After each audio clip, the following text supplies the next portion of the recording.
Some equipotential surfaces are as shown in the figure given below. What can you say about the magnitude and direction of the electric field? So electric field is in the direction of decreasing potential. This is the first concept which we are using, and the next one is the electric field is in the direction of decreasing potential, and the next one is the electric field lines are perpendicular to equipotential surfaces. So if they are perpendicular to equipotential surfaces, I can draw perpendicular lines like this, perpendicular to these lines. And since it is in the direction of decreasing potential, so we say that electric field is in this direction. So if I draw again, I say something like this, that electric field is in the direction of decreasing potential, something like this. The electric field in the direction of decreasing potential, that is, it is something like this.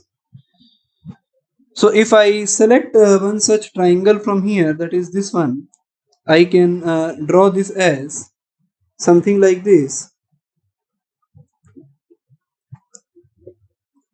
that the direction of electric field is in this direction, that is E vector, and the separation between them is in centimeter, which is equal to 10 centimeter, and this angle is 30 degree and this one is 90 degree.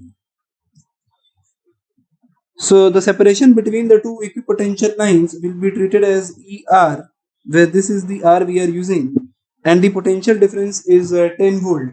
So the first thing that we do is we calculate this distance, that is equal to equivalent value of R. So for this we write it as potential difference value can be equated with E dot dr for this particular case. So we are doing it in this way, that the potential difference is equal to 10 volt and the value of E is asked, and for the separation between them we are using this value of R over here which can be written as, so from here I can write that sine 30 degree equals perpendicular by hypotenuse. So we can write it as R as 10 by 2 centimeter, which is equal to 5 centimeter. So we can write over here 5 centimeter is 5 by 100. So we get electric field as 200 volt per meter. So this is the magnitude of electric field.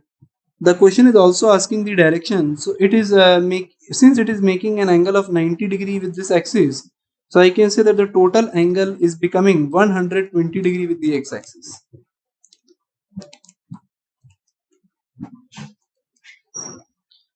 Care must be taken that we are taking the value of R in the direction of electric field.